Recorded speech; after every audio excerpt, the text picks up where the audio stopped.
Pushing off my sneakers to the ground. I do not jump, I move the earth down. Bear witness to the genius of my sound. Born at the bottom, but now I'm top down. Look, I'ma call it swagger. I slip through time zones like a cloak and dagger. Mad rubies on my chain. You can see your name bubbling, blood vein. Your girl's in my ear because she's sipping on my champagne. That's right, 6 figures in my back pocket. And that's right, 1 million in my safe deposit. That's right, I'm trill all day. On my way to. Hey, Tiger Hands. It's Thursday, and that means it's Hot Talk. I am Zach Lentz. He is Jason Heister, and we have tons of Clemson stuff to get into today. So let's get started. Jason, you're up in Clemson for the interviews. Let's see, it was yesterday and Monday. So give us just your kind of overview, top line thoughts on what you heard. Yeah, you gotta be you got to be a fan of what you're hearing about the offense. It's easy to talk about in the spring, and I know everybody still wants to see it, but right now all we've got is what they're saying, and you got to be a fan of some of the things you're hearing. You keep hearing the word comfortable used when describing Cade Klubnik. Heard it from Garrett Riley yesterday. Heard it from a couple of guys Monday. Matter of fact, I remember Antonio Williams Monday night said, I know I sat here and said this last year that the offense was, progressing along. He said, but I really mean it this time. I got a kick out of that. But you got to be real pleased with some of the things you're hearing about the offense, man. They're making plays in these scrimmages against that defense. And, for the past, 2-3 seasons, it seems like the defense is always on the scrimmages. And if this offense can make plays against that defense, that's showing some signs of growth, and that's heading in the right direction. Yes, it is. I always get a chuckle when you hear, the coaches talking about, how they're, pleased with the progress they're making. To me, the real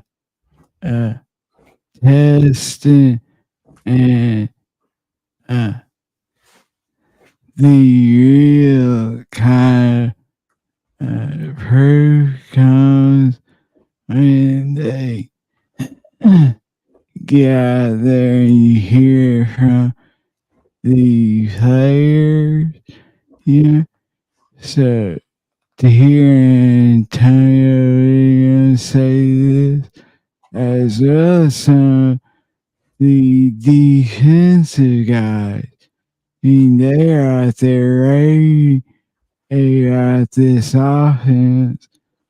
And so that says something right there. You get these defensive guys out there talking about how impressed they are with the offense. Yeah, and it's not always in what they say either. It's how they say it. Sometimes the expression on their face, like Avion Terrell the other day, when asked about Cade Klubnik, he talked about he's just letting it rip, and he used the word comfortable too. Yeah. But it was more about the look on his face, man, and he kind of got this sly grin. And it's not just the players. I've had multiple recruits that I've talked to that have been at scrimmages tell me that the offense was more than holding its own against that defense and making plays in the passing game and explosive plays in the passing game. So all positive signs. We might not see it for ourselves, heck, until the season. Clemson's been very vanilla in the spring game the past few years. I don't know how much that's going to change this year. We might see a little tad of it, but I wouldn't expect to see a whole lot. But you got to like some of the things that are being said. Yeah, exactly. And let's go ahead and kind of temper everyone's expectations for the spring game. Yeah, to me, if you are looking for anything other than a glorified scrimmage, you're wrong. I any time you have O-lines split up and your skill saucer split, you aren't going to see the consistency or even the shining stuff that the coach is asking. So you have to kind of temper that excitement, and really also you have to just go there to enjoy the game, because you aren't going to see anything shocking or groundbreaking. Now, your goal for that day is getting out of that thing healthy. Yeah. You don't want to get anybody hurt. You want to make sure the fans have a good time, but you also don't want to show a whole lot. I mean, why give Georgia more than you need to plan for? Again, I said it a minute ago. Clemson's been very vanilla in the spring game for a few years now. It's been, about as vanilla as you can get. They might try to push the ball down the field a couple of time or two here and there, but I wouldn't. If your plan is to grade this offense based on what you see in the spring game, you might be sorely disappointed.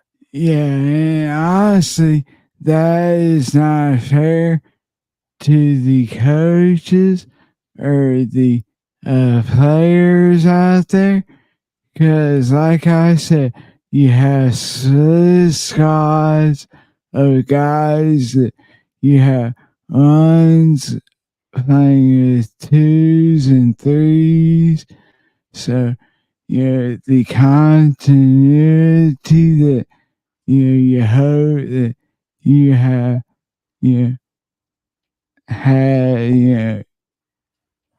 improved through the string is not going to be easily seen. So, like you said, I think a great goal is just go there, have fun, and enjoy another day in the valley and get out of that thing healthy.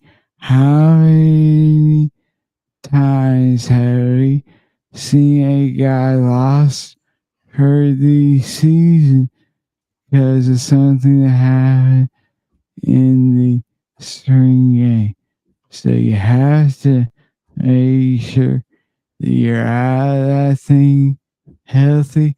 I don't expect Phil Alpha or Antonio or any of those guys to play a significant amount, simply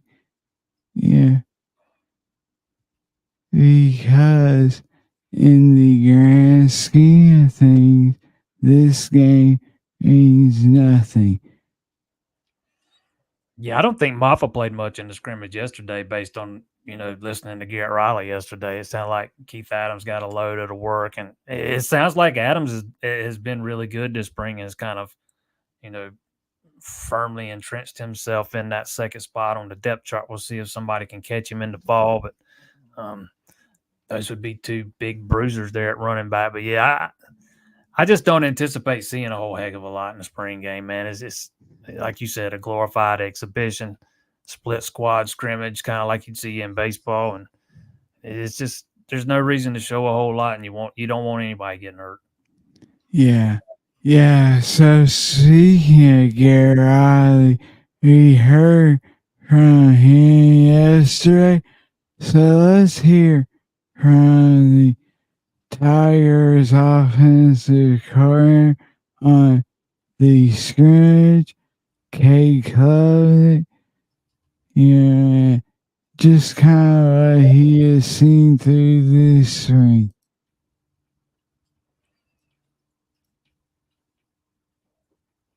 With the scrimmage today, obviously it's kind of the last scrimmage before the spring game. Thoughts on what you saw today? We had the best positive we had. I felt like we had a lot of guys, different people make some big plays, whether it be a first down conversion, a long play, a touchdown, whatever it may be. Running backs, some of the tight ends, receivers, quarterbacks made a couple plays with their legs, which was good to see. So that was one of the biggest takeaways I kind of felt from the day is we kind of had some playmakers emerge, and that's what you got to have. I heard from Antonio on Monday that Tink had been working with the first team, so I'm looking good. What have you seen from him this spring? From Tink? Yeah, Tink's kind of come on really this back half of our spring. I felt like he's kind of settled in and gained a little confidence, and he's definitely shown up in some of our scrimmage, last two for sure. So he's one of those guys that's kind of a unique weapon. What has Bryant Wesco added to the wide receiver room and the offense as a whole? Yeah, Bryant's done a nice job. I mean, anytime as a freshman, the whole thing is just can you handle mentally, and then just the grind, the speed of the game, transitioning at his position at receiver, and once you transition to the college speed. He's been able to mentally handle things, and I think he's a guy that's transitioned really well with the speed of the game. He's a kid that just doesn't, the moment's not too big for him. He just kind of feels like that type of player to me. So I'm very pleased with this start. What were you looking for today, and did some of those things you were looking for get accomplished out there? Yeah, we kind of mixed up, who was going against who today, and kind of mixed and matched a little bit more in this scrimmage. So you kind of put some guys in some advantageous situations or not advantageous. So I felt like really every group there was some growth. Some of our truly young guys emerged. Keith Adams had a big day today and didn't play Phil Maffa as much today. Kind of held him a little bit. So Keith kind of had a huge opportunity for himself and he capitalized. He had a huge day for us. And the quarterbacks? Quarterbacks, yeah. Cade had a really nice day. He was consistent. Really sparked the whole day with the play he made with his feet. And he found Wesco for a pretty nice one, a big play, and that just kind of sparked the whole day. So I was happy with Cade and how he kind of bounced back from last scrimmage. CV's doing a lot of really good things. I mean, he's improving. He's getting reps. You can tell he's becoming more confident every single day. But he kind of had a bad play, and the great thing you see in these scrimmages, he had a bad play today, and then he bounced back and had a great play after that. So that's always a good sign that you see from a quarterback. Has he been able to push Cade at all, or is it just merely a thing of Cade's getting better and CV's getting better? No, I mean, there's competition there. That's what's good. I mean, you get a guy that's gonna put the ball in play, and I don't care what team, if it's ones, twos, threes, whoever, and whatever group he's in, if he's leading and we're driving the ball and scoring and creating touchdowns, like that's just gonna naturally kind of create that competition. So that's just kind of what we're seeing right now. Where does this offense make the most strides this spring? I think just our maturity level. I mean, overall, I mean, that's kind of what I expected coming off last season. Second year, the same offense. You got a quarterback that's played. You got O-line that's coming back, that's played a lot of snaps together. just felt like kind of our maturity just overall would emerge. And I think we've seen that. I think we're starting to see that, and I think collectively up front, we've done some really good things, whether it's pass protection or some of the run game. Like I've seen a lot of growth in that room. Honestly, if you listen to Garrett Riley this year compared to last year, he is like a different guy. Like you said earlier, and we have always said this about Dow, sometimes it's not what he says, it's how he says it, and kind of his mannerisms and the look in his eye. I think that you are starting to see that Garrett Riley thinks that his offense this year is going to be that explosive, dynamic offense everyone expected last year. I think last year was incredibly frustrating for him because these coaches know why they're hired. He was hired to come in and restore Clemson's offensive prowess. And so I think that he really, he believes that this year he has, first off, the experience, and second, the talent to do it. Yeah, I remember there was a one time we got him last year, and he all but said, he just didn't have the pieces in place yet. And, we've only got him once so far this spring, which was yesterday. And there definitely seems to be a different demeanor. You used the word frustrated, and I kind of thought along those same lines at times last year. And he did not appear that way yesterday at all. Seemed much more at ease, much more pleased with what he's seen. Let's put it that way. But again, you've got to like some of those things. We haven't even touched on the offensive line, and he made it a point to talk about the growth or the continuity or however he said it, that he's seen up front in the pass protection. And that's an area that Clemson struggled mightily in last time at times. That's where you needed to see him take a lot of growth. And, by all accounts, that's exactly what's happening. Yeah. The offense is getting a lot of love. The defense, it just seems like they are just continuing to roll like they have. I mean, they have, guys like Carr and Sammy Ryan and TJ Parker and Peter Woods, and I mean, that side of the ball is absolutely scary as shit. So, I mean, they haven't got the love this spring, but honestly, I don't think they need it or are looking for it because they know what they have on that side.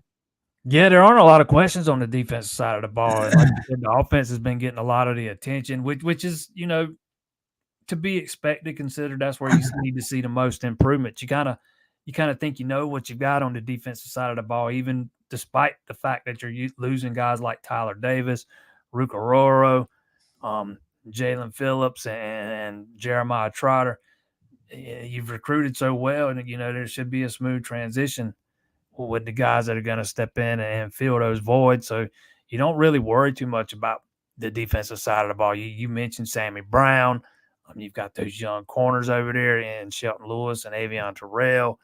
You got some really good young safeties and Khalil Barnes, who we saw a lot of last year and was responsible for that bad play from Chris Vazina in yesterday's scrimmage when he took one back to the house. And I think Goodwin even talked about a couple of those freshmen, Ricardo Jones and Tafoy Fegan on the back end. But you really got to like what you got up front with Peter. I think with Peter, at first I wasn't a big fan of the Peter Woods moving outside. And then the more I think about it, the more I've liked it. And I think we've talked about it before, but it allows you to get some of those other interior guys on the field. And I don't think there's any drop off with him moving outside. And I'm not sure you could have found anybody in the portal better than him outside. So I think I think it makes a lot of sense to move him out there and let guys like K-Part, Peyton Page, Trey Williams, if you can keep him healthy, and then some of those younger guys like Vic Burley, maybe Stephylon Green, all get into that rotation and keep those guys fresh and give those guys opportunities because they're really good, they're really talented, and their ceilings are really high. Yeah, exactly. You mentioned Wes. Let's hear from him. Always talk about exposure versus exposed in spring ball, and you're either trending in the right direction or trying to get in that circle of trust. But I'm really pleased with the growth over the past few weeks, all three levels of our defense, and a lot of guys doing a lot of really good things. Some guys, depth guys down the line, getting really good exposure, good teaching moments, and opportunities to progress and bring them along. I wouldn't do justice if I didn't ask you about Sammy Brown and his progression this spring. What have you seen out of that young man? Yeah, every day he's gotten better. I talk about, different phases of the spring. Go back and look at yourself day one. And, hey, look at yourself now, day 10 compared to day 5 or whatever. Every day he's gotten better and better. Playing linebacker in today's world, it's a lot to process, a lot to learn, and just, early on, just see the wheels turning, and now things are slowing down. He's becoming more fluid and just more comfortable and more confident quarterback in the defense and running the show out there when he's getting his opportunity. Has he made plays in these scrimmages? Have you seen him? Oh, yeah, definitely. He's been productive for sure. He shows up and just consistently every day has gotten better. Made a couple really big, nice plays today. So he's a guy that. Who's some of the guys that, or the younger guys that have stood out on the back end, some of the freshmen that are over from a technical standpoint? Yeah, Ricardo's flashed at times. Him and Joe Wilkinson as well. In high school, they were always around the ball, and same way it's been here since they've been here. The ball seems to find them some way, somehow. Noah Dixon, he's gotten better every day, just takes his coaching. He's a very business-like kid. I'm sure you guys have noticed, but shows up with the right mindset every day and takes his coaching, corrections from the day before, and doesn't make them again. Really pleased there. Obviously, Sammy had just touched on. Champs had a solid start early on, and Tavoy as well. He's got plenty of opportunities, to get out there in crucial situations and show his skill set. And so, you always know a coach is in a good side, and he has to sit there and just name everyone. And he is asked who has flashed and shown up. I mean, you could see Wes. He was like, hell, you could have just given him the roster sheet and let him go, all right, this guy has. I mean, he has such a stupid number of guys that, all have talent, all could start at any school. So, he just has such an abundance of riches on that side of the ball that honestly, any offensive coordinator, Tigers are going to face this season has to be just shitting themselves. Yeah, you could tell those wheels were turning. He didn't want to leave anybody out. And I've seen a lot of people questioning, the back end because Clemson lost so much, with Nate and JP, Jalen Phillips, and some of those guys. But they've got a lot of really good, talented players that can just slide over and fill in. And maybe there's a little bit of growing pains and a bump in the road here and there along the way. But I think the back end of that defense is going to be really good with Avion Terrell, Shelton Lewis at the corners. And then you got Khalil Barnes and people forget that golly, I'm drawing a blank, but that one of those the veteran safety that's coming back, man.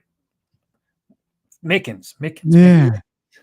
is going to be back to kind of help lead the way. But there's a lot of talent on the back end of that defense, and he made it a point to mention Joe Wilkinson's name, the kid that kind of got added to the class late, right before signing day, and the staff got killed for taking him.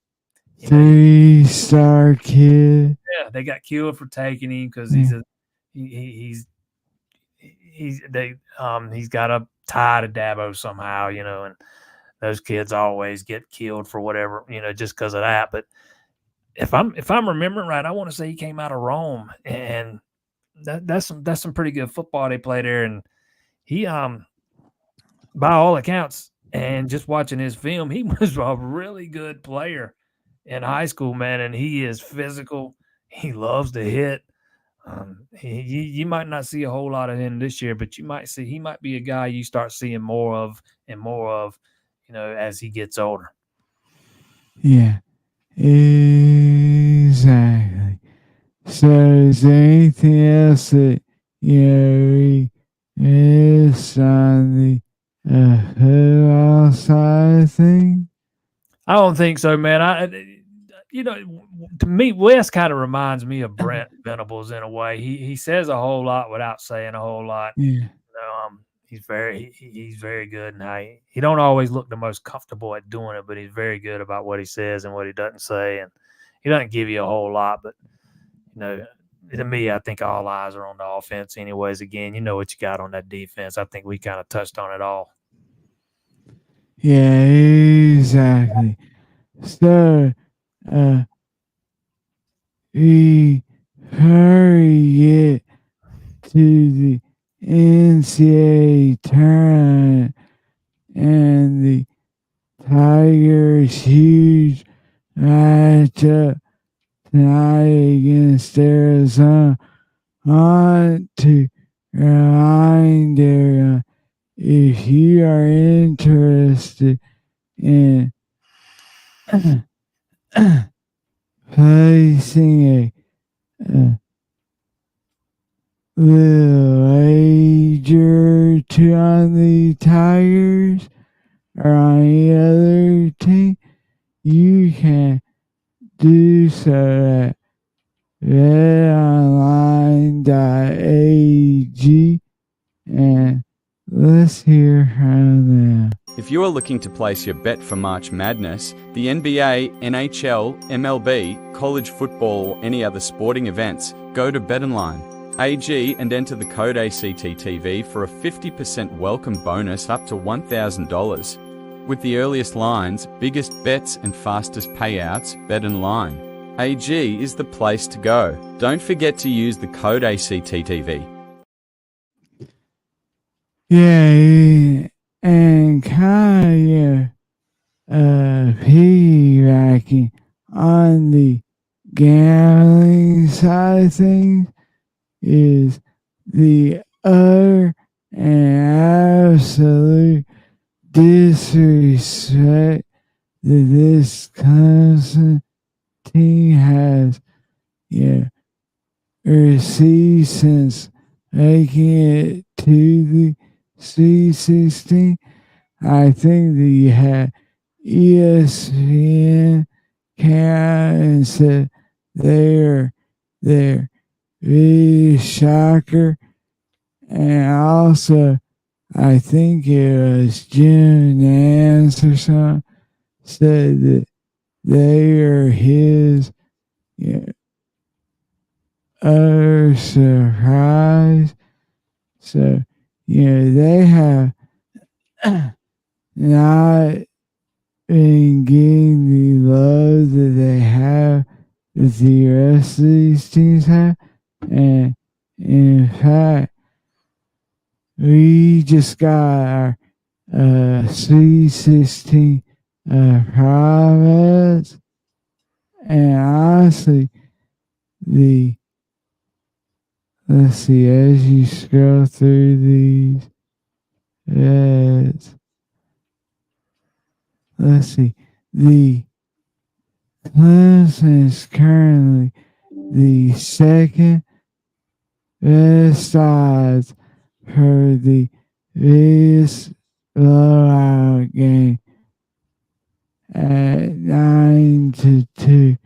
Only San Diego State and Connecticut have higher odds of this being a absolute blowout tonight at 7 o'clock. So, the shocking thing to me is this team went out there and absolutely killed New Mexico State in the opening round, a game that tons of prognosticators and the bracket guys had them losing, and they went out there and absolutely destroyed them. Then they go into the second round game against Baylor, 6.5 point underdogs, and never trailing that game, or up, as much as 16. Had that game in hand. So the question I have is, when will this team get some respect? Do they have to, beat Arizona for that time? Do they have to make it to the Final Four? I don't think they're going to get any. I don't think they're going to get any if they beat Arizona tonight. It's not like this team's been getting blown out when they lose during the season. Only once have they gotten their doors blown off. That was in the Boston College game in the ACC tournament.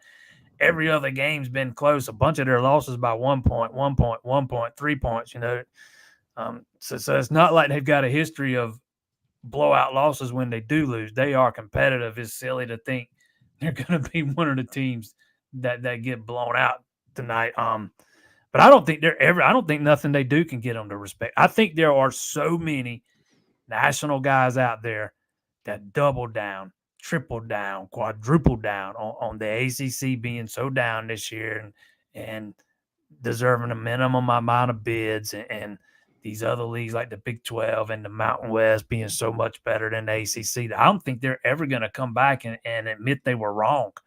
I think they'll just keep calling it a fluke thing. And I know Clemson's an underdog again, but man, they are 8-1 against the spread this year when they are underdogs. That includes wins at Alabama, at Pitt, versus TCU in Toronto, and at North Carolina. That the one loss will be the Duke game where they got absolutely screwed. And that would also include the New Mexico and Baylor wins because they were underdogs in those. But I think if you're betting against this team, man, more power to you. But I know they limped into this tournament, but man, they have been playing some of their better basketball in the past 2 games, and they have absolutely been killing it on the defensive end. the people that say Clemson's gotten lucky because Baylor and New Mexico has been missing shots, you need to go back and watch that thing again, man, because there's a reason they were missing a bunch of those shots because the defense was so tenacious. It was so good. Even Joe Girard's been playing hard defense, man. And that's something we haven't seen a whole lot of this year. He's just not been very good defensively. So that's what, to me, I don't think they're ever going to get their due. I think they can win tonight, and it'll still be seen as a fluke, and then we'll be hearing about how North Carolina or Alabama is going to be favored to beat them, even though Clemson's already beaten both those teams. And the one time they did lose to North Carolina, they lost by 10, yeah, but that game was tight in the last couple minutes, and Clemson missed like 18 3-pointers that night. Yeah, for all the shit that he has taken this season, can we get Chase Hunter a little love? I mean, this kid is absolutely, balling out in the NCAA tournament. And some kids, just shining the lights of eyes. I think you're seeing that with Joe Girard and Chase Hunter. I mean, when Chase is able to hit some threes, it opens up so much more for Girard and Hall and Shefflin. So can we give him just a little love? I know that, I have got on to him at times this year, just with some of his, shot choices and stuff. But this kid, really, he is the reason the Tigers are in this shot. Oh, absolutely. I think Chase has played much better basketball over the second half of the season. Not so much hanging around the perimeter, settling for threes. He's been much more aggressive, driving and slashing and creating off the dribble and creating other opportunities for other guys. But now that hasn't always equated to success. He's had some bad games and he's been a little up and down defensively, but not in this tournament, man. He has been lights out. And for me, it starts on the defensive end. His defense has just been absolutely tenacious. And let's give a little bit of love to Brad Brownell, too, because for all the flack that guy catches from people inside this fan base, he has had absolutely two brilliant game plans from New Mexico and Baylor. Totally took them out of what they want to do, never allowed them to get into a rhythm or settle down. And had to do it with P.J. Hall in foul trouble. He was having to mix and match with substitutions that he wasn't really, or that he was hoping he wouldn't have to do. And it seemed like every button he pushed was the right one. Yeah, exactly. Just go down the list of guys. You had R.J. Godfrey, Step and Shefflin and Hall and Dylan Hunter and honestly the one guy that we haven't heard from as much in this turn is Chauncey Wiggins. I thought Chauncey Wiggins played well against Baylor. In the minutes he was on the floor, he had he had a couple of critical plays early, one of them on the defensive end. For me, the one guy that we haven't really heard anything from is Josh Beadle. He's barely played these two games. That might be a sign of things to come if you catch my drift. But I think Brownell's just done a masterful job, coaching around PJ's foul trouble. If you can get PJ to play a little bit smarter and not commit a couple of these silly fouls he commits in each game, it'll make the going a whole lot easier. Yeah. For all the shit that Ryle takes, I always ask fans when they are wanting fire a coach, who would you get? Who can you get that is going to be an improvement over who you have now? And for all those fans who are out there hating on Riley, this stuff, I hope that you are enjoying your crow, because this staff has done a hell of a job in getting this team focused and rested and just in the right mindset ever since that loss in the ACC tournament, which honestly, that could have been the best thing for them. Us to lose in the way that they did in the turn, get them some extra rest, and allow them to kind of reset their mind and refocus themselves. Oh, I think the extra rest absolutely helped. 100%. Yeah, I think they had 9 days off after that ACC tournament loss. And PJ Hall, we all know he hasn't been practicing for weeks, and he just returned to practice right before the BC game. So that gives him a chance to, get some practices in, get his legs fresh. Ian Shefflin hadn't returned long before that. Same thing with him. Lets those guys heal up a little bit. And you could tell, man, they were re-energized. They looked fresh. They looked like they had fresh legs.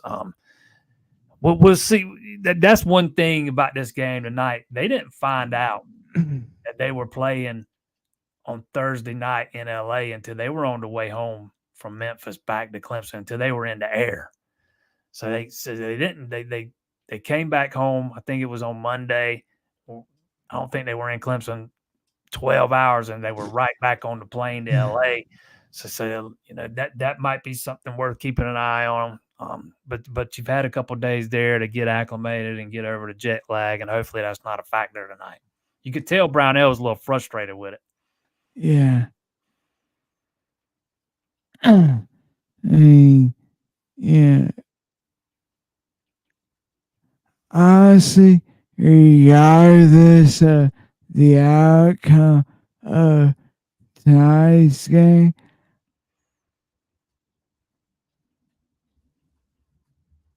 let me think of how to say this. I think that, Ryan and his whole staff should get extensions, and if you're a fan and you don't like that, you can kiss it. You know what? I think since the advent of NIL is when Brownell has been at his best. Yeah. They got Joe Girard here. NIL was a big part of that. PJ Hall makes a lot of money in NIL. Chase Hunter makes a lot of money in NIL.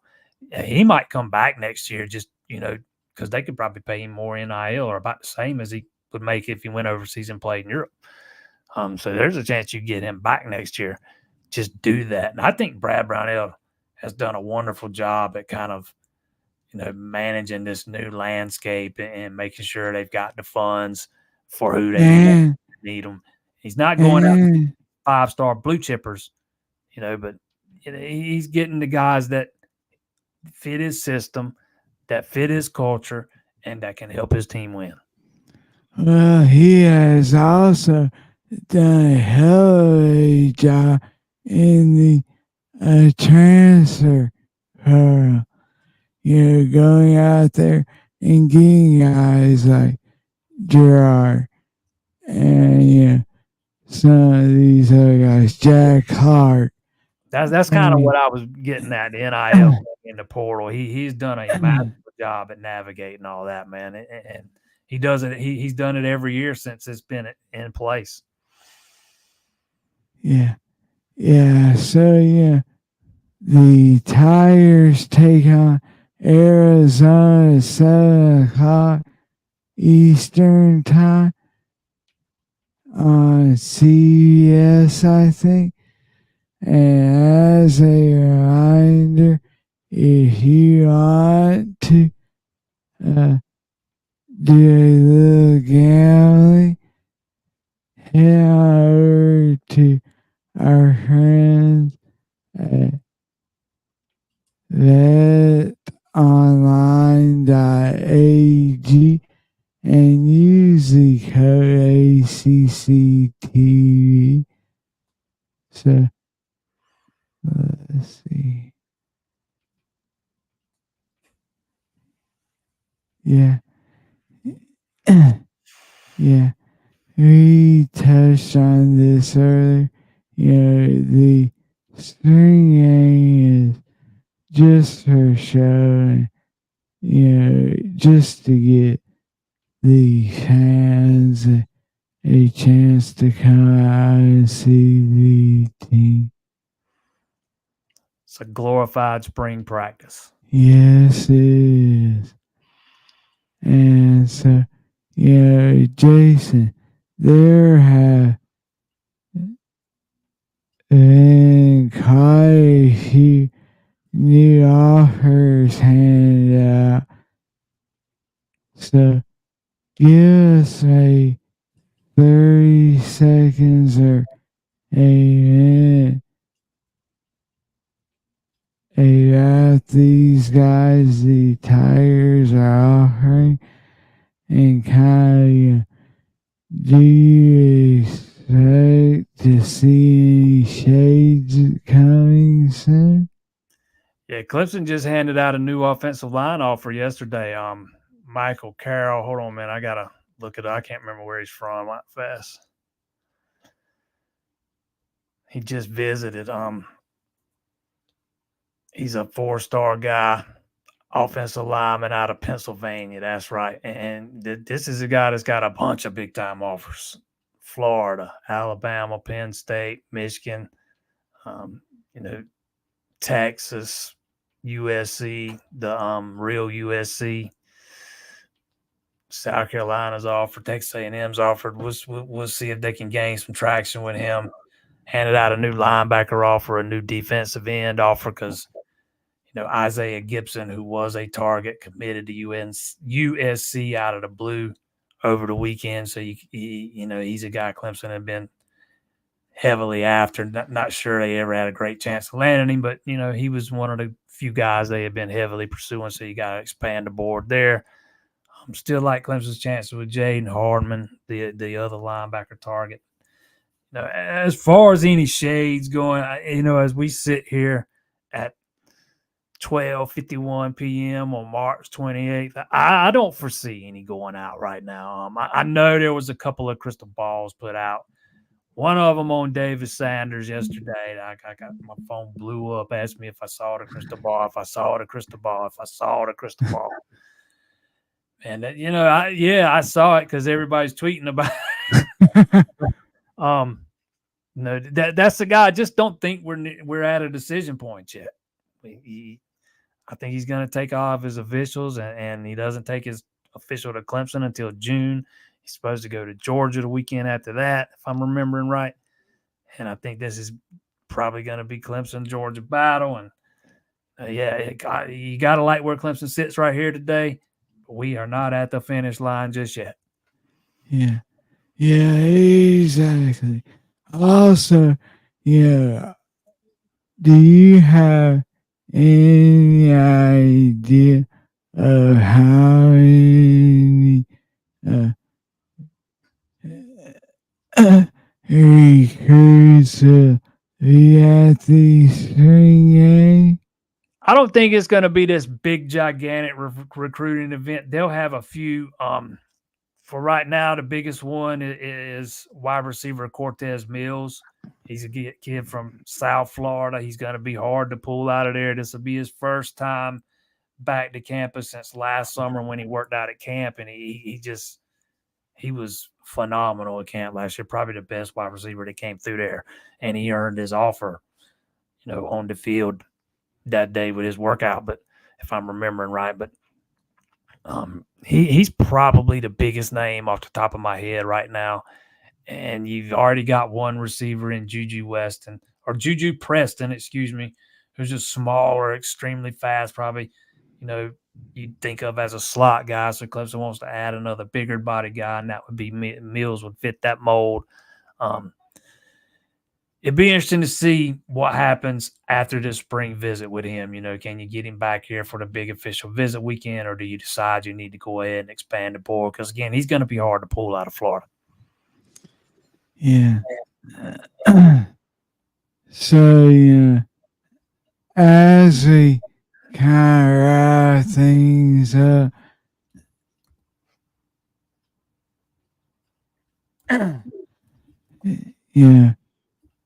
the last thing that we have to discuss is this baseball team. They are absolutely raking right now. Honestly, this through the first, 6 weeks of the season or 4 weeks or however long the season has gone, I am hard pressed to think of a team that has this much excitement, this much promise, and is really just playing this good baseball. So, they head down to Coral Gables this weekend to take on the Hurricanes. Honestly, if this was 1996, I'd say this is a hell of a matchup. But this is not a good Miami team. So I fully expect the Tigers to take at least 2 games from the Hurricanes. Yeah, and just a reminder, that's a Thursday, Friday, Saturday series. Starts tonight, 8 o'clock, ACC Network. But Clemson, with Tristan Smith being out and Austin Gordon kind of, not being probably at the level you expected at this point in the season, Clemson's tweaked that rotation. Matt Marshall's going to start tonight. Ethan Darden's going to start in place of Smith tomorrow, which we probably all expected that anyways. And then Canuck keeps his spot on Sunday. Looking forward to seeing what Matt Marshall does in that starting role tonight. He's a guy that has been known for just pounding the strike zone during his entire career at Wofford. He's made over 30 starts in his career. This will be his first one at Clemson. But he struggled with walks a little bit this year. I looked it up yesterday, and I forget how many innings he's pitched, but he's already walked 12 guys. Walked 2 in his last outing. See, imperative that he throws strikes, or it's going to be a quick day for him, because that's one thing that Jimmy Bellinger demands. You better throw strikes. If he throws strikes, he's going to be fine. He's got the stuff. But yeah, this is not the same Miami team from years back. This is a Clemson team, even while they're still probably trying to sort out the rotation with Smith being out.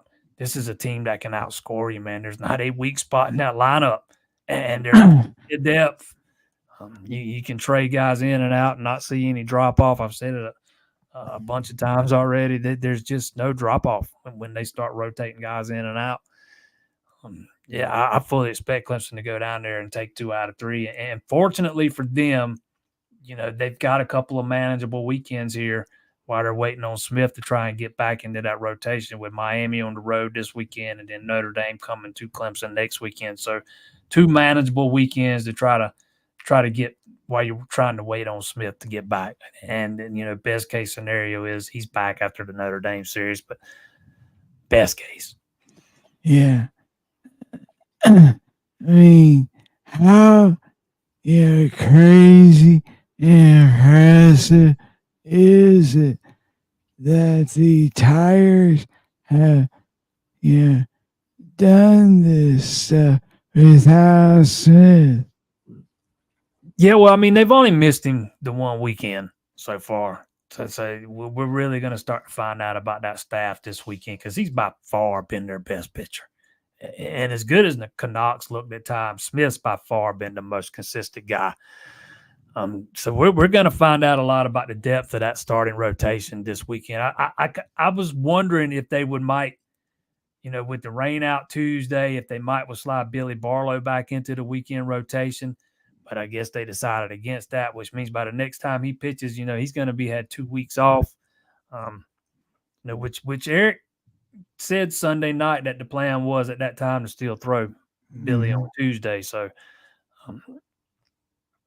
he's always any other time he's talked about needing another starting pitcher, like on a second midweek game or something, he's always mentioned Matt Marshall first, even though he's not went to him yet. So I'm kind of looking forward to seeing what he can do in that role. And again, fortunately for Clemson, they've got to. This is a spot in the schedule that's not. You don't have Duke coming in this weekend, and you're not going to Duke. You don't have Florida State next weekend. You already got by those 2 teams, and now you got a couple of. The competition is going to drop off a little bit. Let's put it that way. While you're trying to wait on him to get healed up and come back. Yes, it is. And as a reminder, if you are wanting to keep up with all the baseball and your NCAA tournament stuff, head over to ClemsonTires.com. Jason does a hell of a job, covering the recruiting over there. And we are constantly having stories from this spring and lots of content over there. So make sure you head over and check out stuff on the site. Anything you want to add? I just got one word to this. Yes. Yes, it is. They're already more than halfway there. Yeah. This is a team that here our conversation with Joe Healy, you may want to go ahead and get a hotel in Omaha because those things start filling up quickly. This team is so special, and we are seeing the press box on Sunday, and I think we just looked at each other and said, "Wow, this team has it." Oh yeah. When they get down big Saturday, half the stadium empty, more than half the stadium empties out. People, it's 8-1, it's late in the game, 7th, 8th inning, people's piling out of there. When they got down on Sunday, nobody left. Yeah. Nobody. It was like everybody in that stadium expected them to come back and make it competitive or come back and win. And they did it again 2 days in a row, 2 massive comebacks, one from 8 runs down, one from 9 runs down, and just showing off a little bit of that magic that's been surrounding that team this year. And like you said, they've got that it factor, man. They believe no deficit is too big. And if you go back and look at this team so far on a game-by-game basis, they play from behind far more than they play from ahead.